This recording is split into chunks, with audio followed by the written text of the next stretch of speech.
If you accept the mainstream narrative around attention deficit hyperactivity disorder that the psychiatric establishment has sold to you, then perhaps this video will make you mad.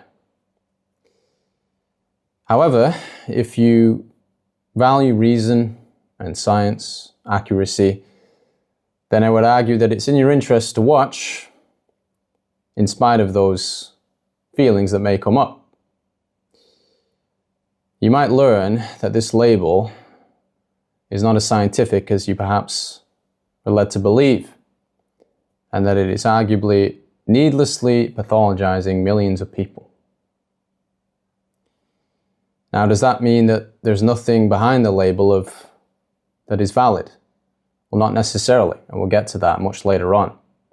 So if you are mad during the video, that bit is an essential component to stick around for, to make sure that you get the whole context here and don't just walk away angry and missing vital context. So to do this, we're going to invoke the inimitable Tony Soprano along with Nassim Taleb and the authors of Mad Science, a 2013 book that takes a sledgehammer to this entire field of inquiry. Okay, so if you're with me there, we can start. I know you're probably eager to hear the results of our testing. How's Anthony doing? Good, I think. Don't you think so, Tony? Yeah, I think so. Okay. Well, good. Let's get to it. The good news is no evidence of learning disability. Cognitive function, verbal and nonverbal intelligence testing, arithmetic and reading evaluation, all within the normal range. Oh, thank goodness. Got a clean bill of health from his pediatrician, no soft sign on the neurological either. All right, well, that's all the good news now. Why don't you tell us the bad news? Well, as to whether Anthony has ADD, the results were interesting. The APA standard is for the subject to manifest 6 out of 9 possible symptoms of ADD. In testing, Anthony manifested 5 of those symptoms. 5, really? He often has difficulty awaiting his turn, is often quote-unquote on the go or acts as if driven by a motor, often interrupts or intrudes on others, and often fidgets with hands or feet. He fidgets with hands or feet. That's right. You mean like he fidgets? Uh-huh. And that's a sickness, to fidget. Mr. Soprano, it's one of 9 possible symptoms. What constitutes a fidget? Tony. No, what constitutes a fidget? I mean, so what if he fidgets? He's in school. Who doesn't fidget in school? And he doesn't wait his turn. The kid's in puberty. He gets a hard-on every 10 minutes, for Christ's sake. Anthony is a borderline case. Oh, he's not a case. He's a 13-year-old boy. That's the trouble with you people. Every time you see a problem, you turn it into a disease. He's a kid who made a mistake, and he's going to pay for it. But he's going to be fine. Come on.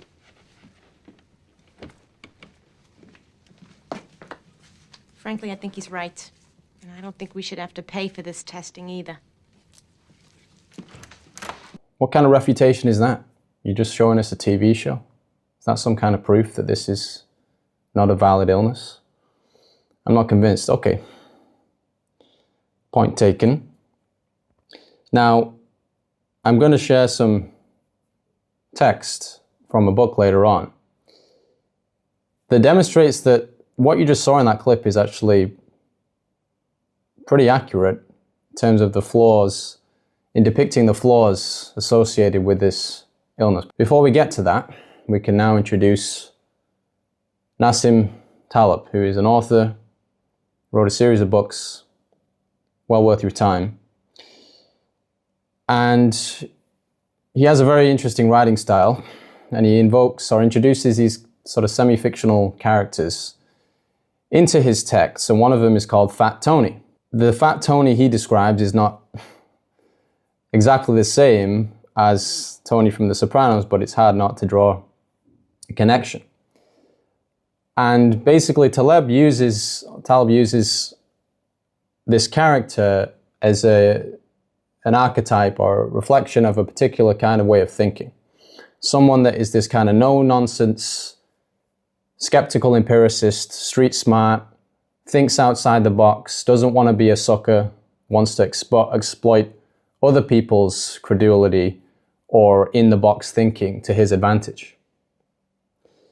And so you saw an example of that in the clip. Taleb contrasts this with another character called Dr. John, who is this very straight-laced, thinking inside the box person that just sort of accepts things at face value and believes that sort of theory or reality should just reflect the theory that he's been taught or he has studied, and that there shouldn't be a deviation. Taleb has, in one of his books, is called The Bed of Procrustes, which should sound familiar because it's by the name of this channel. And in that book, he tells the story of Procrustes, which is, just in brief, this ancient maniac that would invite people or kidnap people to his home, treat them to a nice dinner, and then put them to bed. But if they were too tall for the bed or too short for the bed, he would basically hack off their limbs until they fit or stretch them. Taleb uses this as a metaphor where we have a theory and then we attempt to constrain or fit reality to the theory versus having the theory adapt to what is. Psychiatry is a Procrustean bed. ADHD is a Procrustean bed. The Procrustean bed in the case of ADHD really is the school system. We've created this school system, and if a kid does not perform as we expect in that school system, then they're deemed abnormal or ill, and we drug them. So rather than reflecting on whether this school system we just invented should necessarily appeal to every child in existence, we put the blame on the child, we pathologize the child versus modifying the system as a whole. And this is how we get things like ADHD. So perhaps you're still thinking this is kind of vague. You're giving me stories, anecdotes, TV shows. This isn't robust scientific, some kind of scientific refutation. Okay, so let me bring in the big guns now. Some of the best researchers on this topic, and they published this book as the dsm-iv was approaching its publication. And they just nuked it from orbit. One of the most common diagnoses for children is attention deficit hyperactivity disorder, ADHD. There are 3 subtypes: inattention, hyperactivity, and impulsivity. For each type, there are supposedly different criteria. For inattention, 6 criteria must be met to use the diagnosis. The first criterion for inattention is often fails to give close attention to details or makes careless mistakes in schoolwork, work, or other activities.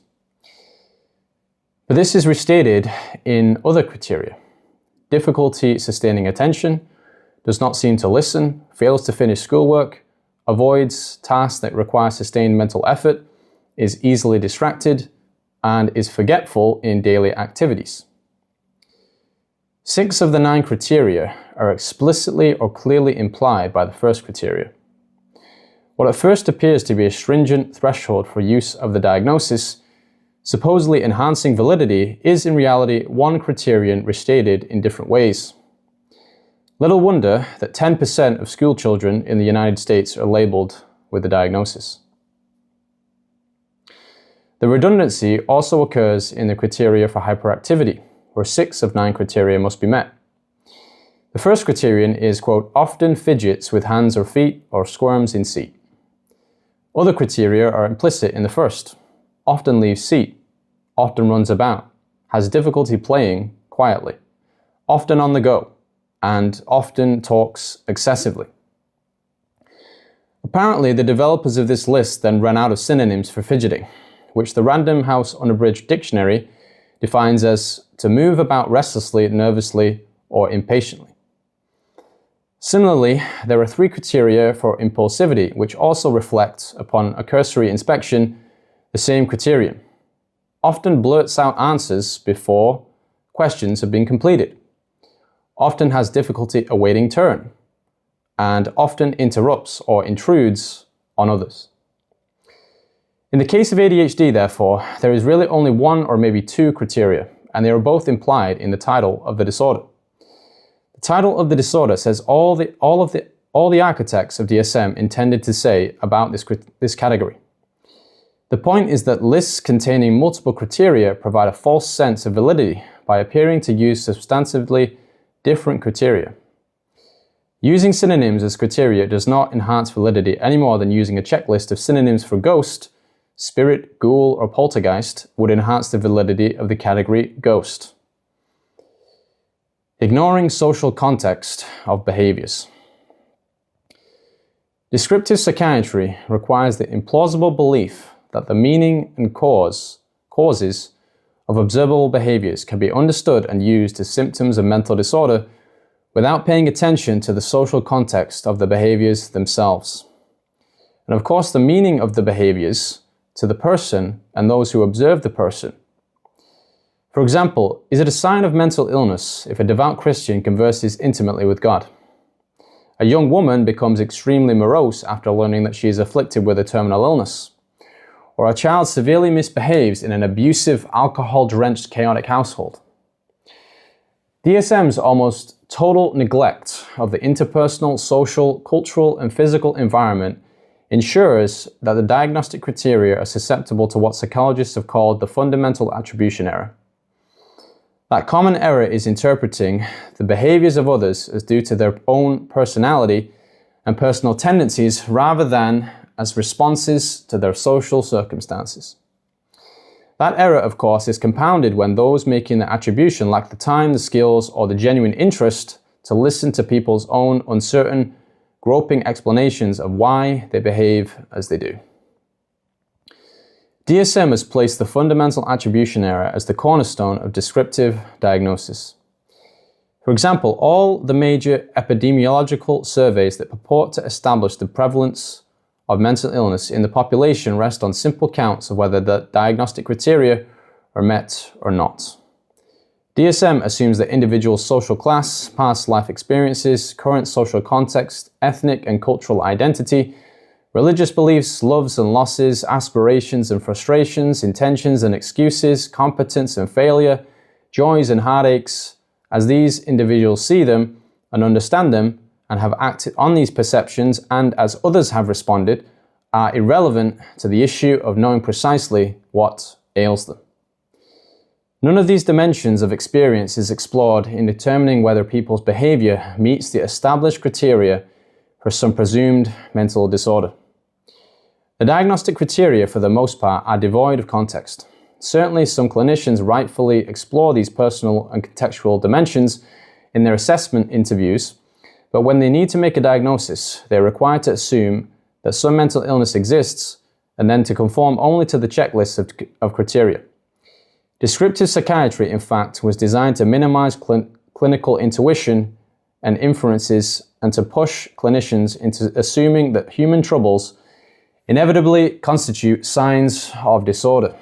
Neglecting to value the importance of social context in understanding human behavior is absurd and only undermines the validity of DSM. The criteria themselves, it's just synonyms. Completely repetitive, again, as the authors say, just to make it seem as if it's more rigorous than it actually is, but it's just synonyms for the same thing. And even the language they use, often on the go. What does often mean? Often is perhaps the least scientific, least rigorous word you could choose for this kind of thing. Completely subjective, completely open to interpretation. Not scientific whatsoever. As the authors later stated, it ignores all the context. Okay? Why is a kid doing this in this particular environment, often a school? And then we're back to the Procrustean bed problem. Why should a boy, for example, be interested in sitting indoors all day reading or listening to a teacher? Why should that be expected behavior from that child?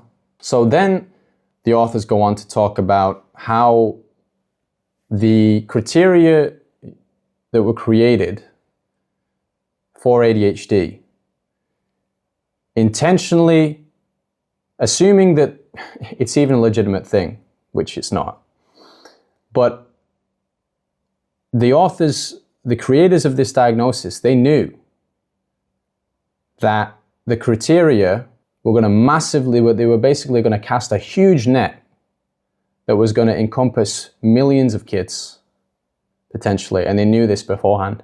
Apart from their ambiguity, redundancy, and neglect of social context, using multiple diagnostic criteria supposedly helps to identify valid cases of mental illness. Some DSM disorders require that only a few criteria are met, whereas other disorders require many. The number of required criteria is arbitrary. Just as disorders are created and deleted with each revision of the manual, so too are the type and number of criteria. There is no established method or standards that DSM uses in deciding how many criteria should be required for any disorder.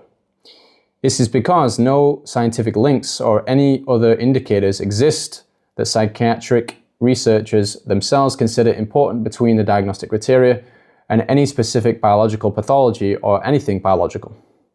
Without that scientific foundation, the decision about the number of criteria is essentially a practical and public relations problem. It is self-evident that when more criteria are required, fewer people will qualify as having the disorder, if, as we have shown earlier, the criteria are not merely symptoms. With fewer criteria, more people will be labeled as mentally ill. For example, DSM-4 requires that any 3 of 15 criteria be met to diagnose a child with conduct disorder. Why 3 and not 2, 5, or 7? Probably, if only 1 was required, many children would qualify for the mental illness. But if 7 were required, fewer would be defined as ill.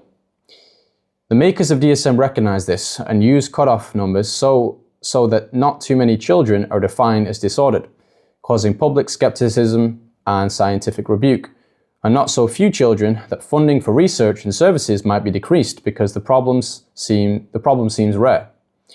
Again, this is not a decision driven by scientific findings, but rather a public relations, economic, and political judgment. In general, the developers of DSM select cutoff points that boost the number of people that can be labeled as mentally ill using the DSM. Even by their own estimates, which assume that DSM is describing valid disorders, an assumption that we do not make, they acknowledge that the diagnostic system makes 2 types of misdiagnosis. The first mentioned previously is what is called a false negative, which is to falsely identify a child as not having a presumed disorder when they actually do have such a disorder. The second, called a false positive, is falsely identifying some children as having a presumed disorder when they do not have that disorder. Using several standard computations, the rate of both types of errors can be calculated. For example, looking at the list of criteria for disorders for children and adolescents in DSM-4, the misdiagnosis or error rate for the diagnosis of ADHD is about 38%, for conduct disorder about 11%, and for oppositional defiant disorder about 21%. Of course, these computations assume that the diagnostic categories are valid. The overwhelmingly more frequent error is identifying children as mentally ill who are not. For example, with ADHD, for every 1,000 children screened using the DSM criteria, about 4.5 with ADHD would be incorrectly diagnosed as not having it, false negatives. But 370 kids who don't have ADHD would be misdiagnosed with it, false positives. These error rates were known before the criteria for DSM was selected. In other words, the makers of DSM chose cutoff points for DSM children's disorders that routinely exaggerate the prevalence of presumed mental disorder in the population. The ambiguity and redundancy of criteria, the neglect of social context in identifying the meaning of behaviors, and the arbitrary method of establishing cutoff points contribute to additional, more profound problems with validity of DSM categories. It's a total mess, And this is why there's been this explosion. If you're wondering why so many kids are labeled this way, it's built in, it's designed. It's literally designed to be this way, and it was inevitable based on these arbitrary criteria that they agreed upon. Imagine that you go to your physician complaining of a sore throat. The physician listens to your complaint and explains that you have sore throat disorder. You inquire how he reached the conclusion about your illness, and he responds, because you have a sore throat. This diagnostic reasoning would strike you as a joke, but because, in medicine, when possible symptoms are noted, the physician uses independent procedures to gather information about the presence of some underlying disorder that might explain your symptom. For example, he might give you a physical exam or order blood tests, x-rays, throat cultures, or various invasive physical probes. If the physical tests and probes confirm that there is some underlying pathology, the physician can then conclude reasonably that your symptoms were caused by the pathology. Perhaps in this case an infection triggered by some virus or bacteria. Even if the ultimate cause of the pathology is unknown, we can explain the symptoms as a result of the observable tested pathology. The point here is that a symptom, a complaint, a behavior, explains nothing by itself. The symptom might have several underlying causes, and in the absence of a physical sign, which itself may also have several different underlying causes, the symptom is an extremely poor guide to determine what, if anything, is the matter. Contrast this with diagnosis in psychiatry. You take your young son to a psychiatrist and complain that he doesn't pay attention, doesn't listen, and is fidgety most of the time. The psychiatrist listens to your story and shares that disturbing news that your child's behaviors are due to a mental disorder, not paying attention disorder. You may be comforted to learn of the diagnosis that explains your child's behavior, but you ask the psychiatrist how he reached this conclusion. He explains that he reached the diagnosis because the boy doesn't pay attention. This is precisely how children are diagnosed with attention deficit hyperactivity disorder. To use this diagnosis of ADHD, a child must exhibit at least 6 behaviors from a long list in DSM, such as he often fidgets or often fails to give close attention to details or often does not seem to listen. Redundant criteria, as we have pointed out in detail. If the child meets the criteria, the child is said to have the underlying disease of ADHD, but no independent test can verify any underlying mental disorder. The very symptoms used to construct the alleged mental disorder confirm the presence of the disease. Why does the child fidget and not listen? Because he has ADHD. The construct that uses these descriptions as its defining criteria. How do we know he has ADHD? Because parents and teachers state that he fidgets and doesn't listen. The acceptance of this patently circular reasoning by countless experts, authorities, and parents in America, and increasingly around the world, is a sad measure of the scientific progress that has been achieved in mental health. This tautological ruse with ADHD is not confined to children's disorders. Psychiatric diagnosis in general is the equivalent of sore throat disorder. It is description masquerading as explanation. In psychology, this is called the nominal fallacy, in which naming is presented as explaining. DSM has made the nominal fallacy another foundation stone. Naming and describing a phenomenon as a mental disorder does not in any way confirm the validity of diagnosis or of the existence of a presumed disorder. There's really nothing more to say than that. If you're not convinced by that utter annihilation by those authors, I don't know what will convince you. Now, at the beginning, I mentioned I was going to provide a caveat at the end that I encourage you to stick around for. If a lot of this information is to bother you, perhaps because you believe or have accepted the traditional narrative around this particular diagnosis. In short, to refute, debunk, reject this label as reflective of a real, quote-unquote, illness, brain disease, neurological disease, however you want to, whatever scientific jargon you want to apply to it. To do that is not to say that you or your child or anyone else does not actually really struggle in some domain of life, perhaps related to their ability to focus. There's a variation within the population when it comes to paying attention, when it comes to their ability to focus. That's true. That's observable. And there are plenty of people out there that have shared their ideas and methods that can help people improve that aspect of life. This video is not intended in any way to claim that no one actually has any issues with attention or focus, and that it's all fake and it's just all made up. That's a complete misunderstanding of what is being stated here. What we reject is the claim, first, this is a legitimate illness, because there's no proof for that. The research is total garbage. You may have heard, oh, well, they did brain studies. You know, there's this big, massive study they did in 2017. The authors claimed it was irrefutable proof that ADHD is indeed a brain disorder. Yeah, that's all been destroyed. If you want to go into the weeds on that stuff, you can, and you're not going to be proven correct when it comes to that stuff. Again, the foundations of this whole enterprise are flawed. The criteria are completely arbitrary.